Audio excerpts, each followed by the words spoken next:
Hi, I'm Roma. And I'm Nia Contandros, and this is White House Inside Edition.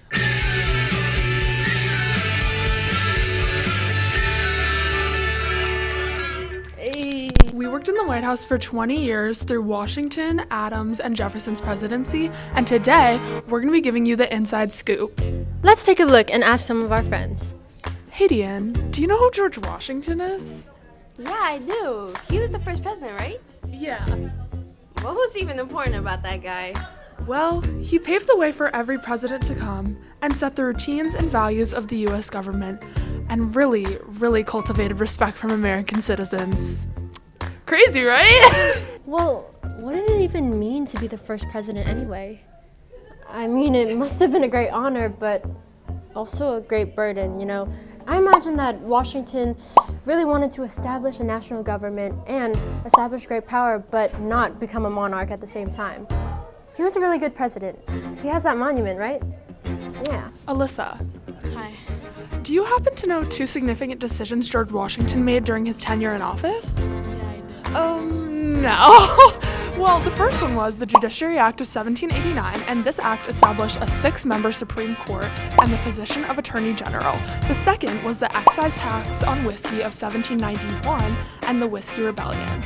This set a federal tax on domestic and imported alcohol. When the Whiskey Rebellion broke out, Washington personally led 13,000 men towards the rebellion, stopping it. Great, right? Mm-hmm. Washington's cabinet was a pretty big deal, well, because it was the first one. His Secretary of State was Thomas Jefferson, his Secretary of Treasury was Alexander Hamilton, his Secretary of War was Henry Knox, and his Attorney General was Edmund Randolph. These members of the cabinet were considered Washington's private and trusted advisors. They would discuss issues, and it was a good cabinet because there was a wide political spectrum ranging from Hamilton all the way to Jefferson.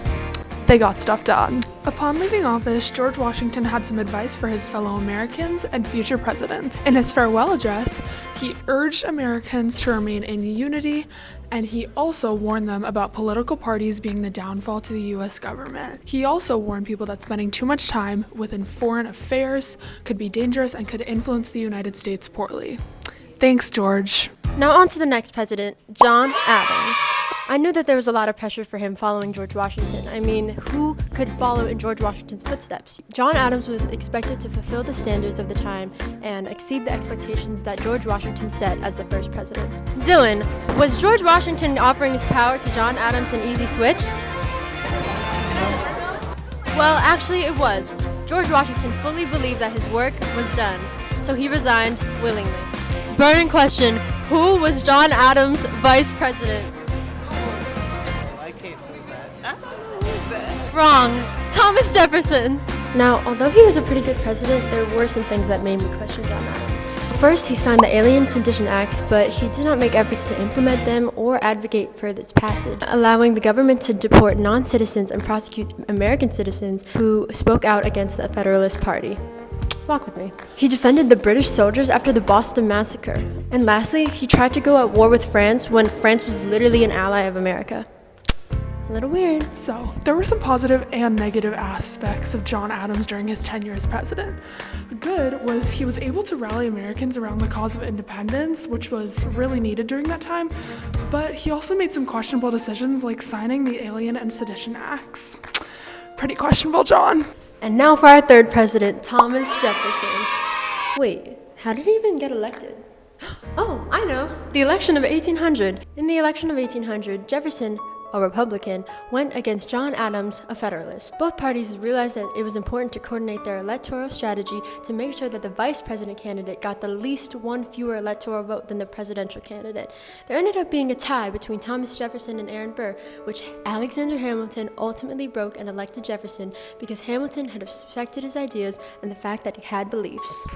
Every president should have goals when they go into office, and here were some of Thomas Jefferson's. He wanted to shrink a lot of things, including government, taxes, and military. Jefferson also favored an agrarian form of government and hoped to pursue that in his tenure.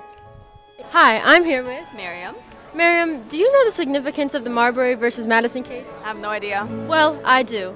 The Marbury v. Madden case was significant in the sense that it gave the Supreme Court the power of judicial review, the ability to uphold or invalidate federal laws. This case had given the court power to declare certain laws unconstitutional. Thanks, Miriam. All this history is making me thirsty. Thomas Jefferson was worried about making the Louisiana Purchase because there was no mention of a president being able to purchase land in order to expand the size of the United States in the Constitution. However, this purchase was necessary because it would benefit the United States greatly. It gave us control of the Mississippi trade route and doubled the size of America. Good one, TJ. During Jefferson's presidency, he dealt with a lot, but it's good to focus on the positive. During his time as president, Jefferson reduced the national debt by about a third. He used smart budgeting techniques like cutting U.S. spending and applying the savings to pay down the debt. In 1807, U.S. Congress passed the Act to End International Slave Trade. Jefferson promptly signed this, making the act to prohibit the importation of slaves a law. Jefferson also did some negative things in his presidency. Since Jefferson didn't want war, he attempted to stop it with the Embargo Act of 1807.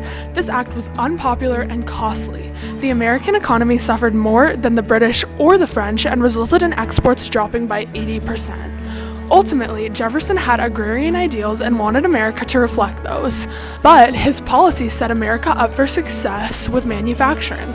Although this doesn't necessarily harm the United States, it negatively reflects on Jefferson's part because he could not execute his main vision for America. For working in the White House for over 20 years, over 3 different presidencies, we often get asked, Nina and Roma, who was your least favorite president? Although we're not allowed to say that, Jefferson was really complicated. He was a complicated person due to his ideals and actions always contradicting the other. Jefferson claimed to favor small government but enlarged the federal government more than both Washington and Adams. Jefferson owned many slaves and used them to finance his lavish lifestyle, yet claimed to fight for freedom. He is seen as a father of democracy, but his actions say differently. Now, working for the presidents and administration for 20 years, me and Roma have seen a lot. The biggest mistakes and the best decisions ever. For TJ, the Louisiana Purchase was one of his best decisions. Like Roma said, it helped westward expansion, and even though it was a little risky because TJ didn't know if there was a law that said he could actually even buy this, he still did, and it was a great benefit to the US. But his worst decision was signing the Embargo Act of 1807. This act prohibited American ships from trading with foreign ships. Not only did this cause a decline in the American economy, but it also wasn't even effective.